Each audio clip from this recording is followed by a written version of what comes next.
Hello everyone, welcome to Golden Rosa Tarot. Welcome back if you stopped by for my first video. It's nice to have you here. Tonight I felt compelled to come on and do a reading to explore this sort of state that we're in the world. I think most of us are feeling that the energies are really intense right now. We have the physical weather, if you're in the northern hemisphere, that's extremely hot. We have a lot of political unrest. We have a lot of violence that's playing out across the globe. We have a lot of division. We have a lot of survival stress, depending on where you're at in this world and what your individual circumstances are. And I think this collective stress is starting to affect most people I know in a sort of negative way, because it is all very overwhelming. And I think that probably a lot of us are sitting here thinking right now, like, what did I sign up for? Why am I here? Like, what is going on? Like, this is crazy. I don't want to be here kind of feeling. And sorry, I don't mean that as a trigger to anyone. I just mean that it's quite possible that some of us are really questioning our decision to come to Earth at this time, if you believe that we made that decision. I personally do consciously choose to believe that we chose to come here, because that for me helps me get past that why question. And it's like, okay, I'm just here. There must be a reason for it. Of course, we all believe different things, and whatever you believe is right for you. But I just thought tonight I would sit down and have a conversation with Spirit, because I kind of want to know myself, like, how are we expected to deal with this much pressure, from all sides? It feels like the world's on fire, and like there's no safe place to put your feet. Like everything's hot lava right now. And so if you're feeling that way, I hope that together, we can explore some guidance from Spirit that's going to bring some comfort to us both, and myself as well. And if you have the good fortune of not feeling that way right now, that's wonderful. And I'm so happy you're here anyway, and please hang out, and maybe, something will come up that will help you to help someone else who's been stressed out, or can help at a further date. I'm going to start off this reading. I don't always do this, but I feel like because there is so much collective stress right now, I am going to burn just a little bit of sage. Now, sage is a very precious plant, and it's being used a bit too much right now, so I try to only just use a little teeny tiny bit at a time, make it last.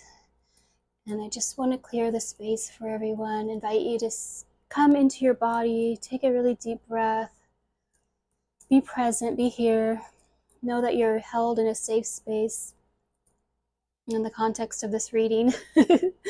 Mother Mary, Ascended Master, Mother of Jesus, was really coming through to me as I was setting up the reading today, and I'm not sure what exactly she wants to say to us yet. Maybe she'll come through, with a clear message. Perhaps she just wants to make her presence known. I personally find a lot of comfort in thinking of a divine mother, and thinking of this mother that we all have, that's eternal and immortal, and always looking out for us. In this deck, The Ascended Masters by Doreen Virtue, her card says to nurture yourself, which is always good advice, especially if you're feeling very stressed out. But I just wanted to have this card here as a representation of her energy, because I did feel like she wanted to be a part of this reading. So thank you, Mother Mary, for joining us. I just took this deep exhale just talking about her. So I think that answers for me why she wants to be here, that she's a very loving and comforting presence for us all. So thank you for being here. So I'm going to start off with some tarot tonight.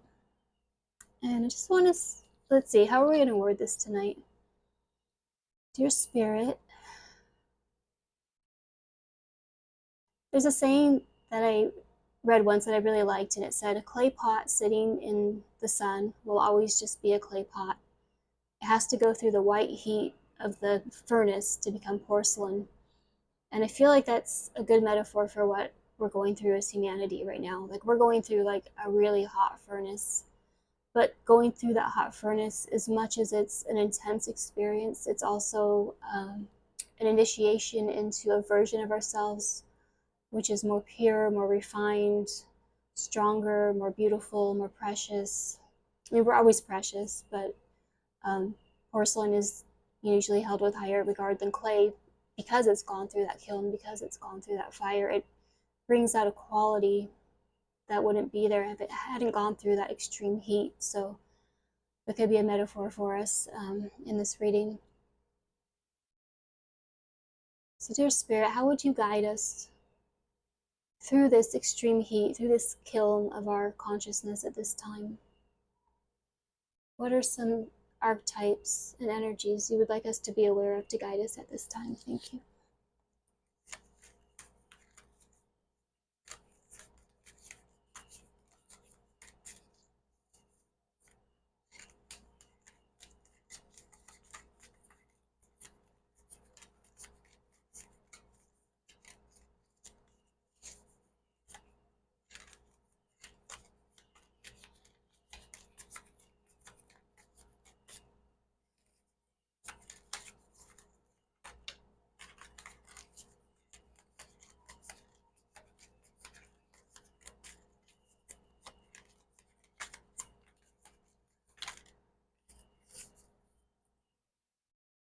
Okay, so what came through for the tarot?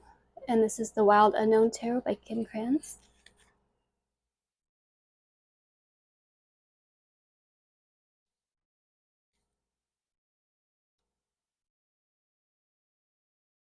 And we have the Eight of Wands, the Sun or the Knight of Swords, the Chariot, and the Ace of Cups. So this Eight of Wands energy is showing up in reverse. It's a card of travel, of movement, of communication, this sort of exuberant spark of energy going forward. And it's interesting in this card that we have a single kind of rainbow bolt along with all these darker wands. I guess that's what's being shown in the picture here.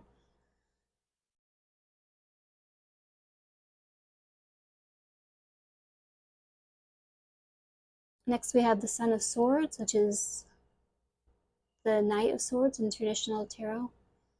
And that can be about going forward with a very strong intent to communicate something, but maybe not with a lot of tact. Like this owl is flying in with his sword, full speed ahead. And we have the Chariot, and the Chariot is representing also forward movement, but it's forward movement done in the right way. It's done in connection with the world around it. It's done like with the Tao, which is like the flow, the divine flow of the universe. And then we have the Ace of Cups, which is the beginning of love. It's the beginning of it also represents, you know, the beginning of love being this internal space, this wellspring, this the place within ourselves where that love pours out of, you know, out of us into the world.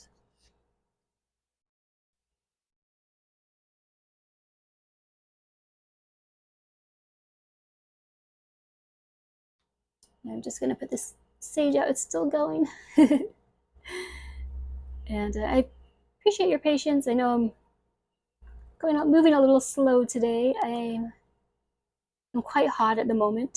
I feel kind of like a overheated lizard speaking a little bit slowly. So the story that I'm seeing from these cards is that there is a lot of change. There's a lot of things happening right now. I think we can all agree with that. And there is a tendency to sort of have a knee-jerk reaction to the things that are happening around us, to want to dart in either with our words or our actions and take a really decisive and sort of aggressive action towards all of these things that are happening. It's a normal response to the chaos around us. But I feel like with the chariot is asking us to slow down a little bit and consider sort of the broader picture, the bigger implications of our actions, to consider what our real goal is, what we're really trying to get to, and how our actions are going to help or hurt that cause.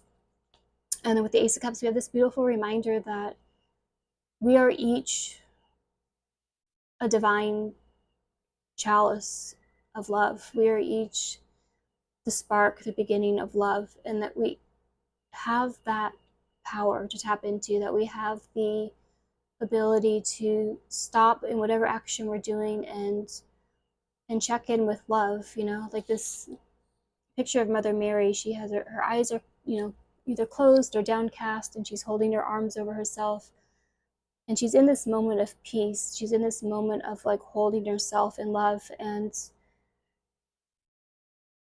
the way the world is going right now, it might be hard at times to feel that nurturing energy from anything but yourself at this time. And so I think it's a really important time to remember that we have that power to kind of stop and pause and like give yourself a hug if you have to, so that you can go forward with love, you know, in spite of the craziness that's going on in this world.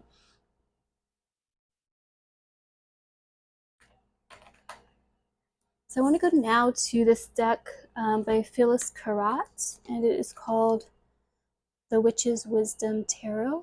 It's a very different kind of tarot deck than the traditional tarot, but it's very attuned to the energies of the earth. So I'm just curious to see if we can get a couple energies from this deck. Dear spirits of the earth, how would you help us to nurture ourselves, to come into our own divinity, to take that pause, to take that breath? How would you guide us through this time, which is just very hot, very hot and agitated, when we want to just get in there with our sword and start swinging? What would you say to us? Our elders, our grandmothers, the witches that came before.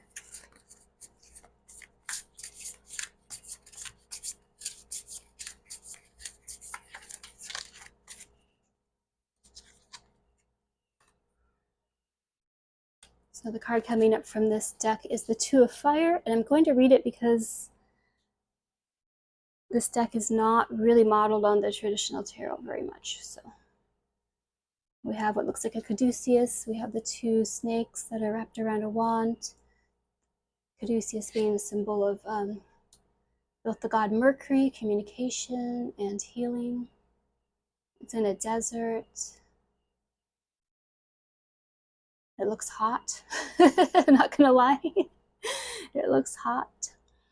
And if I didn't mention before, the card we pulled is the Two of Fire, which I believe translates to the Two of Wands in traditional tarot, which is about world building, which is about creating the reality that we want to create, using both what we've learned from our past and the beautiful gifts that we've been given from our past, and also our own innovation, our own unique expression of our souls, and bringing those things together into a beautiful, unique new vision, which has the best of our ancestors, the best of what we've been taught, and the best of our own unique insights, our own unique energetic impulse that we are in our soul.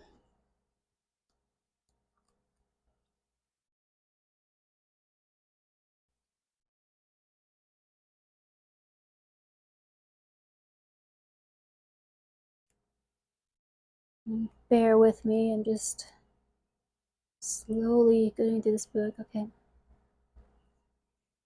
So the message of this card is beyond fear. It's a really good message for us right now. Wisdom. This is funny. The sun's heat beats fiercely upon the desert sands. Can I get an amen? Where danger, scorpions, and snakes reside. One wrong step and destinies collide. Plants are prickly and serpents are venomous. The sun has distilled their balm and venom, and all of the sensations they provoke into concentrated power. Tread carefully, but walk on, for the thorniest plants contain the most potent medicines, and rattling snakes carry prayers for rain. To live, one must honor life with all its challenges, and to cure others, one must first be wounded. Fear is transitory, witch's wisdom takes its place. Its essence is challenge, danger, doubts, facing and overcoming fear.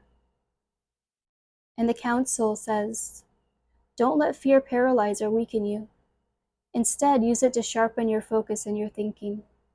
Stop telling yourself that you can't. The courage to create your life is never about the absence of fear. The secret is to feel the fear and act anyway.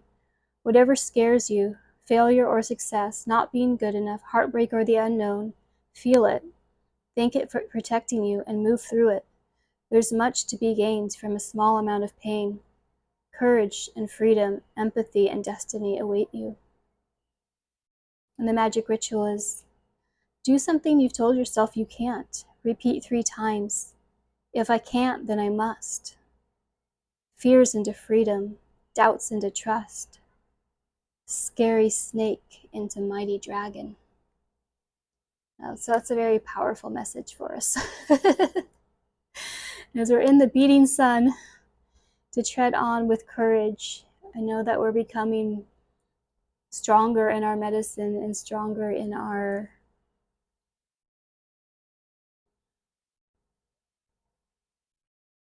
just in ourselves in general and what we have to offer the world.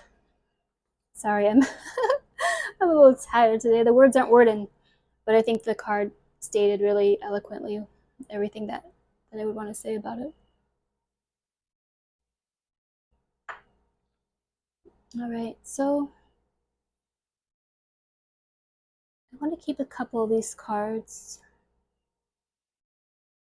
for guidance and keep moving forward. So let's keep the Chariot and the Ace of Cups, and let's keep this Two of Fire as just a base reminder. We're going to say goodbye to the Son of Swords and this reversed Eight of Wands, because we have that power. We have the power to say goodbye to the part of us that wants to be reactionary and hurtful. And we have the power to say goodbye to the part of us that wants to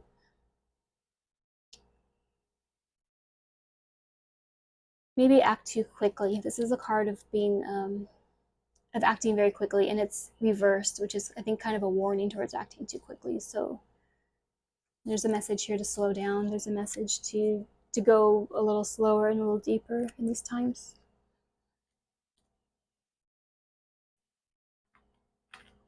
I think now I'm going to switch over to the world of alchemy. I'm using the Alchemy Oracle, like Kim Kranz, the same author as the Wild Unknown Tarot. Dear Spirit, what are some alchemical processes that could help us at this time to navigate these very intense energies that we're going through?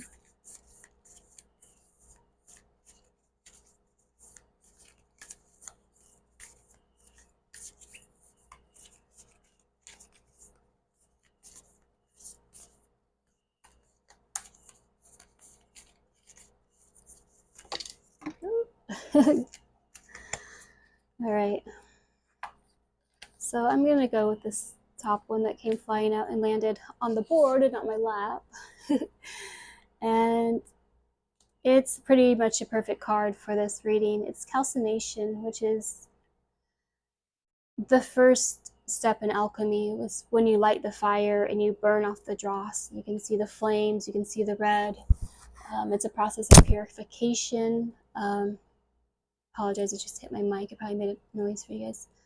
But yeah, I think that's hitting the nail on the head. So I'm going to go ahead and read that descriptor for you. It's kind of the first step. It's where the heat rises, and it starts to burn off all the dross, all of us that is not essential, that is not, think of like a forest fire. It's kind of like that, you know, it's burning away the that brush, that, you know, like those layers of like things that are dead and decayed and sort of just taking up space and oxygen in our lives.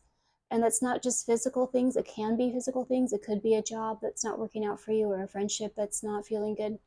But it's very often in the process of alchemy, it's an internal process. So that dross is most likely going to take the form of thought forms of unresolved trauma, anywhere that where your consciousness is being weighed down and bogged down by things that are no longer serving your highest good. We have this, you know, fire that just comes up and burns it off. It's not a fun or pleasant experience, and I would say very much collectively between the, you know, the heat, the physical heat if you're in the northern hemisphere, and just the, you know, psychological heat of the times that we're in.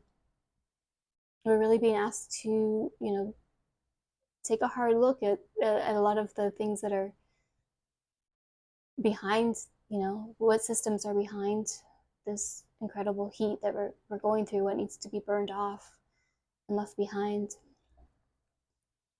So I'm going to read the descriptor.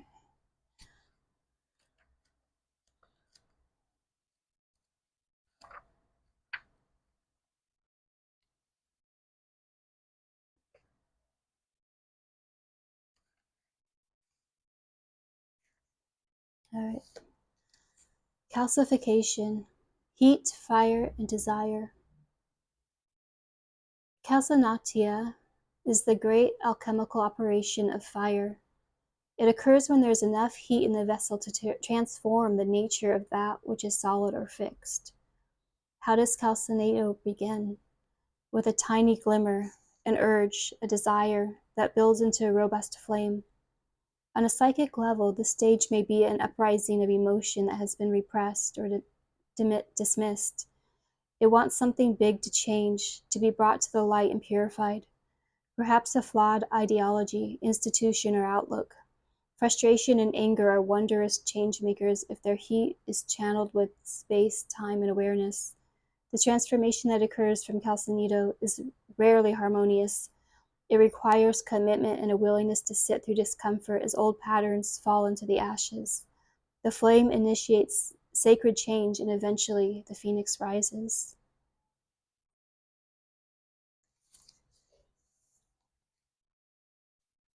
It says the divine flame resides within and is yours to tend to. That said, doing so patiently and with support will lead to change that is holy rather than hasty. So we're back to that message to when we're in the heat of the fire, don't act out of the fire of your passions or emotions, but take a breath, make it holy, make it a sacred burning.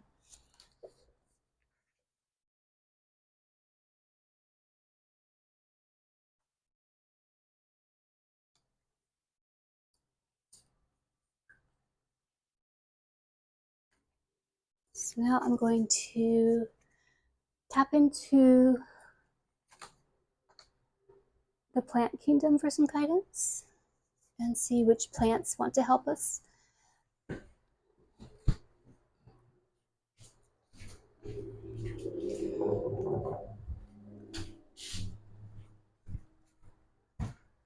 Okay, I forgot that book, so I am back. Your dear planty friends, us humans are sitting here in the fire, burning away our dross, burning away our old structures and patterns. We are in the fire. What advice do you have for us at this time? How can you help us as we're in this heat?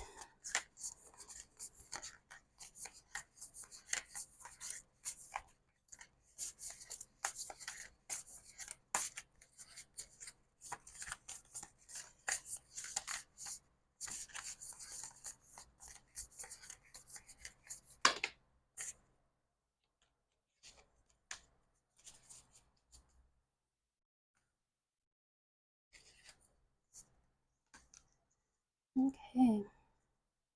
We have aloe vera and we have mugwort.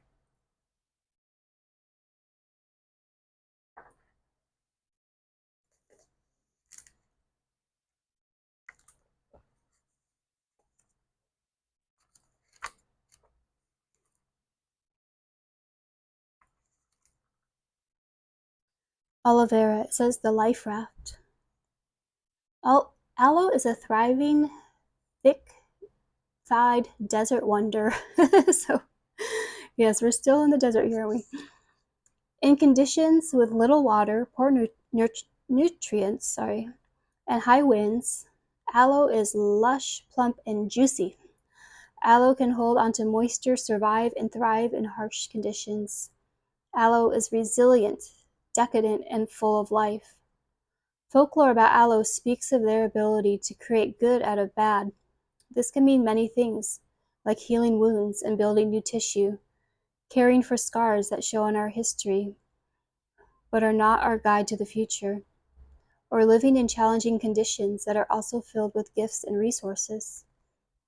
Aloe is a filter, allowing what we need in and drawing out or preventing that which is harmful. Aloe is known for its soothing, cooling, calming effects on burns and wounds. This applies to those tissues on the inside of the body as well as our creative, energetic, and emotional states. For fiery folks whose drive can exceed their reserves, aloe is a true friend and resource. If you push yourself too hard, allow aloe into your life. Aloe is the cooling force that can allow your fire to burn brighter. Aloe is a plant of youth. For many, this means appearance, beauty, and agelessness, but it really means vitality. Feeling in touch with youthfulness means being able to live with joy and playfulness. It is the ability to follow your drive and passion with enough resources to fuel you all the way through to completion. If your insides are hot, if your barrier to the outside world needs reinforcement, if your spirit is run down, and if your being is parched, aloe will nourish, soothe, moisten, and cool you. Aloe will prepare you for your next steps forward. Juicy, full, ripe, and ready. So that's a great message from aloe. It's funny, it kind of reminds me of this Ace of Cups. It's like having that inner cool, that inner juiciness, that inner calm, that inner lushness, despite the harshness of our environment. So, kind of coming back to, the Mother Mary energy of like nurture yourself so that you can have that inner cool despite the heat around you. And not only do you have that inner cool, but you're able to heal, you're able to help others with their wounds and their burns. And so that's a beautiful message from aloe. Thank you, aloe. And we also got mugwort. It says the magnifier.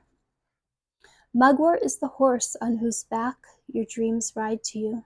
Mugwort calls forth what is lying deep inside you, yearning for attention, integration, and expression. Mugwort does not discern which messages come through. They do not judge your dreams. Mugwort is simply the doorway that opens your subconscious, letting it speak to your conscious mind. As a complex and heavily cerebral species, we need to connect to the other worlds of our consciousness, and this liminal space is mugwort's terrain. As people on Earth, we experience both the mundane and the magical every day. We experience pain, excitement, apathy, horror, joy, and ecstasy. Our task is the integration of these experiences as we process the memories in healthy ways. Though mugwort shines in this role, it is not a matter to be taken lightly. Mugwort brings forth the workings of your inner mind. Dreams can often feel twisted, dark, bizarre, or unnerving. Mugwort will bring these dreams forth when there is something within that needs to be processed and can enhance the vibrancy of your dreams so you may experience them fully. This can be magnificent and frightening. If you are prone to nightmares or if your dreams are dark or sad in nature, you can still call on Mugwort and ask them to stand with you as these dreams come forth, but go gently, with caution, little by little. The ability to integrate our dreams aids us in being vibrantly present, clarifies what we truly desire, and leads us to step more fully into who we are. Mugwort is a special ally to the pelvis region, prone to stagnant patterns and blocked creative energy, which can lead to depression. Climb on Mugwort's back and let the wild ride carry you through your own imagination into the realms of measureless movement.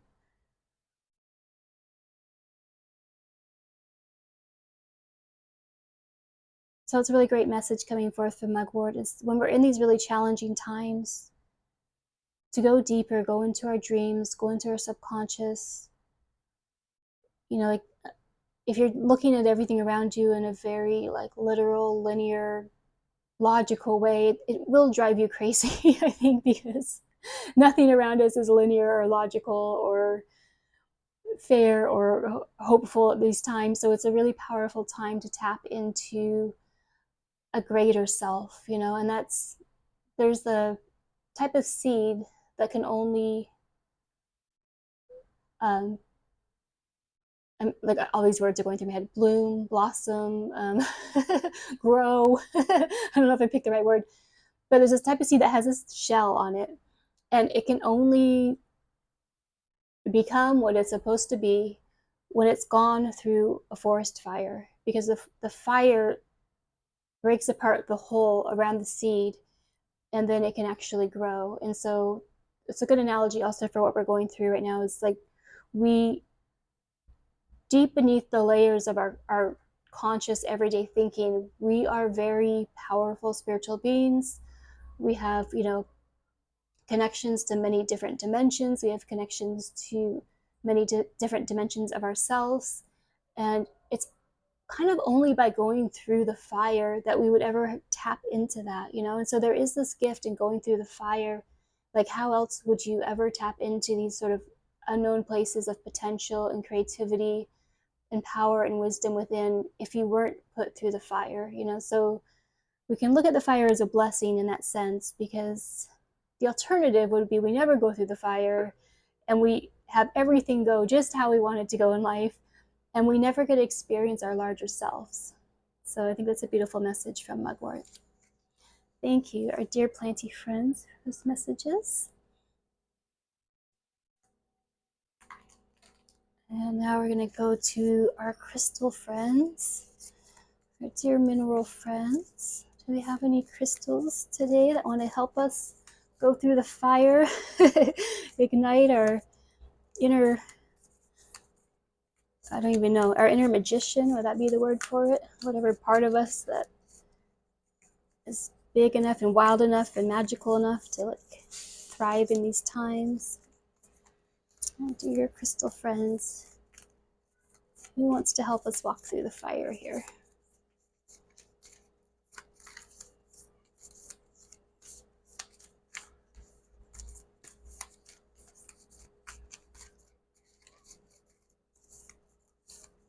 You probably noticed shuffling's not my thing, but it's okay. Oh, it's funny, Sunstone. We are not getting out of the fire here, are we? So we got the Sunstone: leadership, confidence, freedom. And this is sort of a cartoon of what Sunstone looks like. I mean cartoon, but it's not a photograph, but it does look very similar to it. Sunstone: leadership, confidence, and freedom.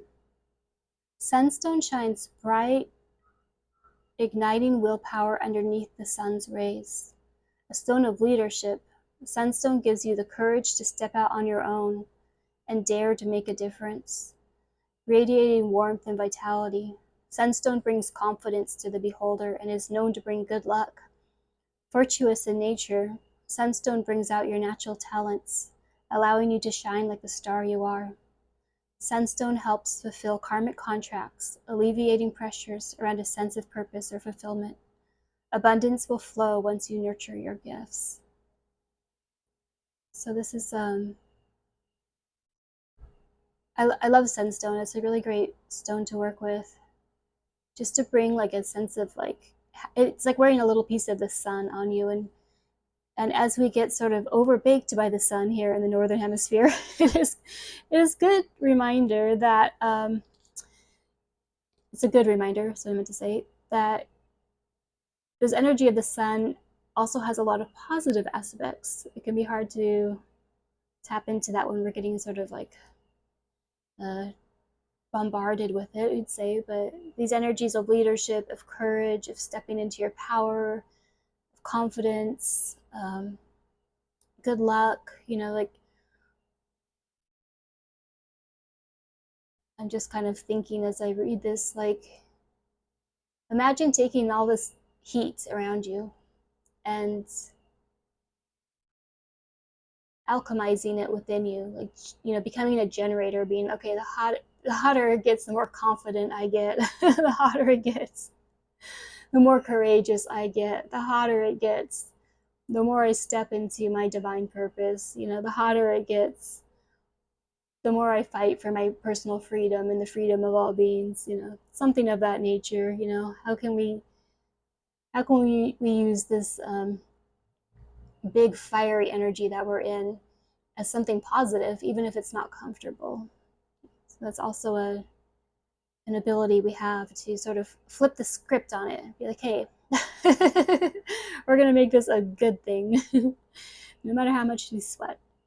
All right. I'm going to go now to the animal kingdom.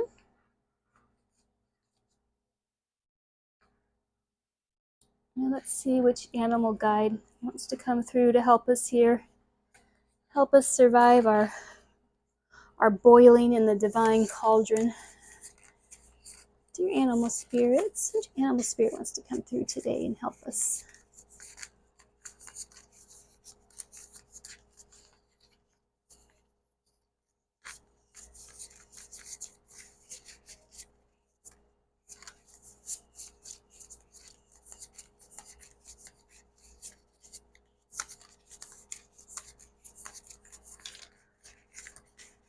We have an oyster. Seems like a nice animal to be right now, chilling in the ocean.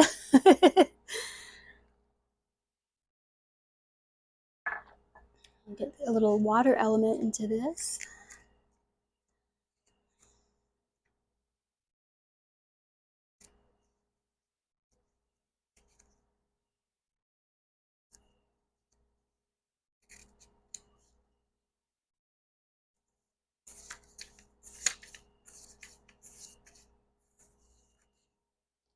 Okay, so for oyster, it says patient, secret keeper, hiding inner treasure. The focus and determination of the oyster is unmatched. Anything an oyster personality puts their mind to, they achieve with grace and charm. The only problem is the oyster types often take their inner gifts for granted. They become shy or doubtful, and this can lead to withdrawing or protecting their deepest desires in life's work. When the oyster card appears, it's important to reveal your inner treasures. What is it you've been hesitant to share? The world is waiting to see. When in balance, feels blessed, generous, and masterful. When out of balance, reluctant, gripping, and clams up. To bring into balance, share something. I think there's a really profound message there. P.S. This is the Wild Unknown Pocket Animal Spirit Guidebook, also by Kim Krans. So this message that the oyster has this gift inside, I think is really profound, because think about when you watch like a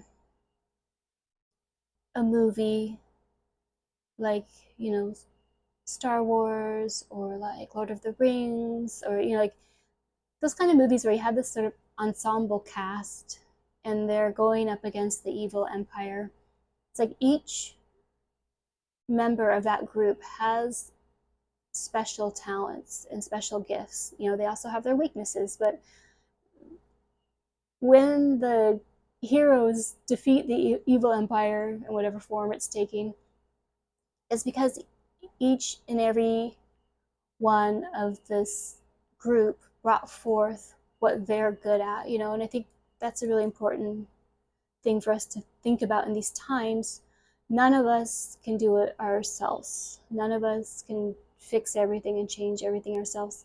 But each of us has a key inside. Each of us has a piece of that puzzle. Each of us has a gift that if we bring it forward, will bring victory, you know, to the collective. I assume most people watching this reading are on the team that wants, you know, a good and happy life for all beings on earth. I assume. And the way we achieve that together is that each person brings forth their gift, whatever that may be, or gifts, you know, plural. We have multiple gifts. The other message, I think, you know, is like the really obvious one with the oyster, is that the oysters make pearls, you know. So this irritant, this sand, this thing where you go like, gosh, I really wish I didn't have this sand digging into me right now, is how a pearl is made. We wouldn't have pearls if it weren't for, you know, an oyster being uncomfortable and irritated and dealing with this, you know what, this aggravating thing, this aggravating situation. So if we can view the things that are aggravating us at this time as sand, and we say, how can we add this sort of pearlescent layer to this thing that is so aggravating? How can we create a pearl through our patience, through our understanding, through our divine wisdom, through our imagination, through our creativity? How can we transmute this irritating situation into something really beautiful like a pearl? So that is the gist of the reading here. Like you'll hear me say, like a broken record, none of my readings are about predictions. They're just meditations on a topic. And I do actually want to pull one last card, because Mother Mary was wanting to come through so strong. Obviously, Mary Magdalene is a completely different Ascended Master than Mother Mary. But because I don't have a Mother Mary deck, and I do have a Mary Magdalene deck, I thought, in the spirit of channeling the Divine Feminine, the Divine Mother, let's get a message for Mary Magdalene to close out tonight. Dear Mary Magdalene, what would you say to us here on earth? Going through the fire, going through the heat, trying to survive. Aw. We have the eye of the heart. We contain the treasure. That's beautiful, because that's just like what we were talking about with the pearl. And with bringing our gifts forward, right?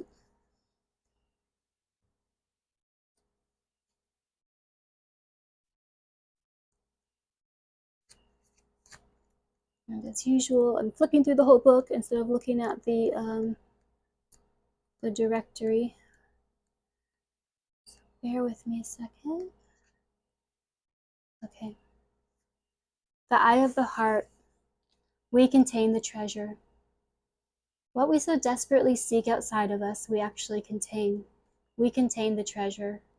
This truth has been told to us in so many parables and myths throughout history of humankind.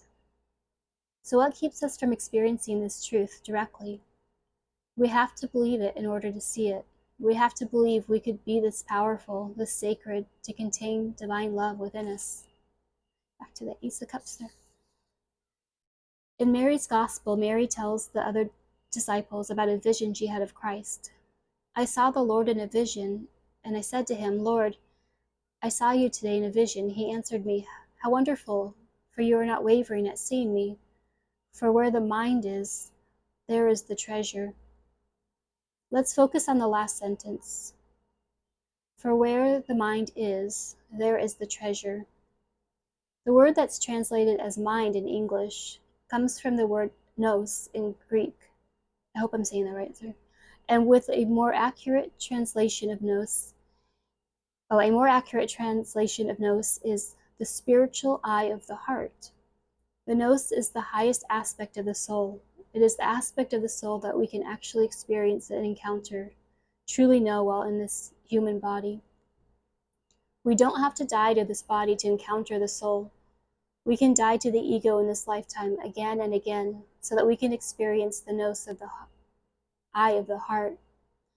Let's focus on the first part of what Christ says to Mary. How wonderful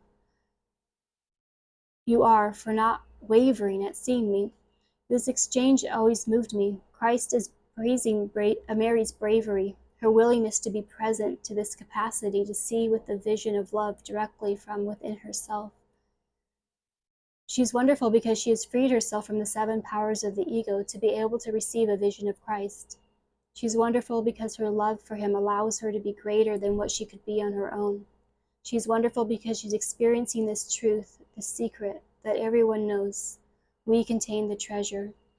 Mary's wonderful because she has become a bridge between this world and the next by seeing with the eye of the heart. And the soul voice meditation is, what am I ready to see with the eye of the heart? So that's a very inspiring message to close out with tonight. As we look at this crazy world around us, how can we see from our heart? How can we see from the eye of our heart? How can we have courage and clarity? How can we see from our larger self? All right, thank you so much for being here tonight. And I hope wherever you are, you're staying cool and calm and happy. And if you're not, it's okay. We're going to get through this together. All right, much love.